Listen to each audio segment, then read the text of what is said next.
Hello and welcome to another common fault in my series of financial pain with the 335i. So anyone who's been following will know that I have replaced both the turbos on this and also replaced the solenoids, as you'll know from my last video. This has restored the boost to my car. However, I've caused myself another common fault. Now this fault can occur whether you're replacing the turbos or not. I just think that the reason for it happening is because I've not been careful or not known. Now what we have is this strange play in the steering, clicking.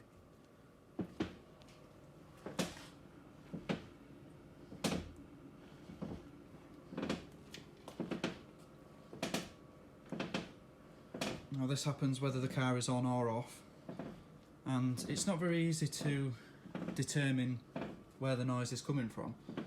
I thought perhaps it was the rack. I thought perhaps one of the ball joints wasn't tight enough. I mean, very unlikely that I would leave it not tight enough, but you know, I considered it.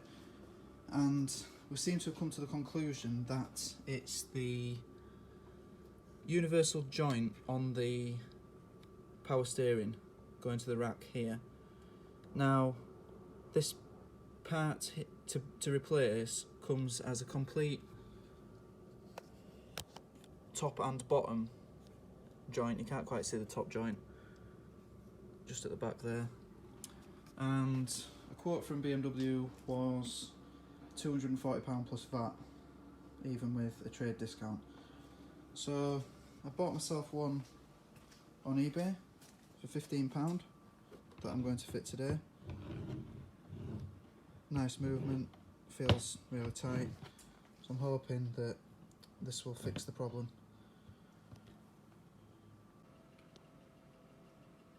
Now it's going to help to get the driver's side wheel off, and I don't have a low jack, so just to get the car onto a jack I have to drive it onto some boards. The cardboard is just to stop the boards slipping when I try moving forward.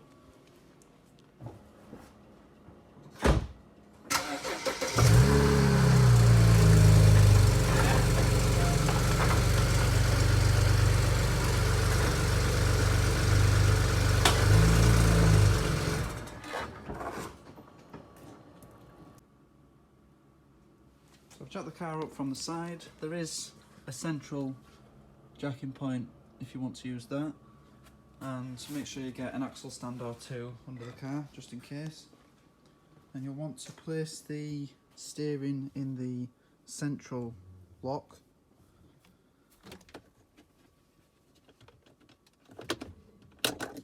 Just take the key out and get the steering lock in the centre.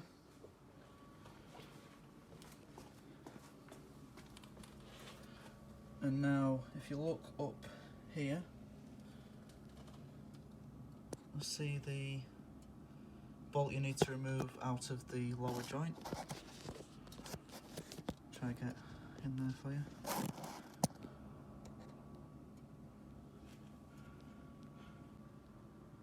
So the bolts top and bottom are E10 stars, and you just have enough room to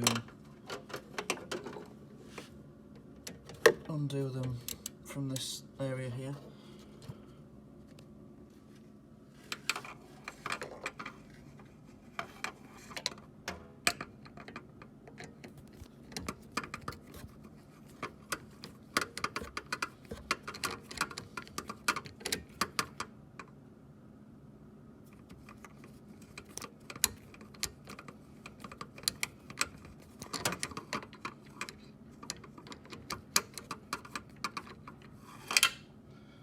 It's an alloy bolt, so you won't be able to get it with a magnet, so you might want to try and get it by hand if you can.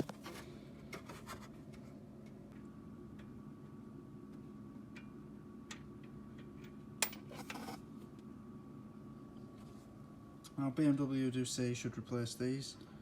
I'm going to use the same ones, as there shouldn't be any issue, but you've been warned. And now for the top one, which you won't quite be able to see. There we are, you can just see it above the yellow mark there.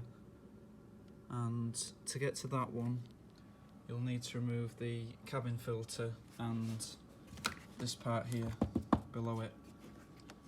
So remove 8mm bolts to get the cabin filter out of position.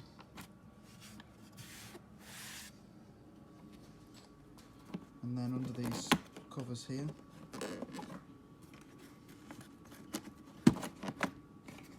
on both sides, you've got another 8mm bolt. Also disconnect the wiring.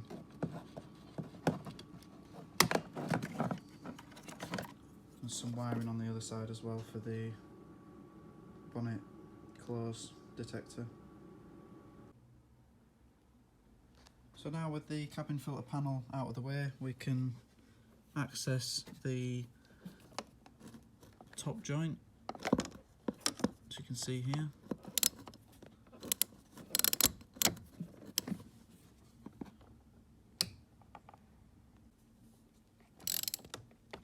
We'll have to take extra care not to drop this one, so it might be quite a squeeze to get your hand down there, but I'm hoping that I will be able to fit my hand down just to catch it.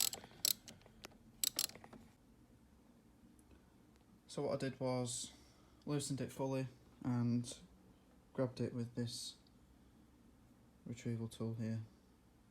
Very handy to have. So now we've got both the bolts out, what we need to do is pull the joint up and above where it should be located. So I've got my hand on it down here, pushing up towards the steering column and further onto the shaft, which means that now it has come off at the bottom. And now we can lift the bottom out of position. Sorry, it was a little bit difficult to show that, but I've pulled the bottom out of position here. And now I can lift it up and pull off the shaft at the top and manoeuvre it out of position from the top of the engine. So if you're worried about losing the position between the bottom and top joint, they both actually have location. So there's a groove on the top one, and on the bottom one it actually fits onto a plastic locator, and you can only locate it one way.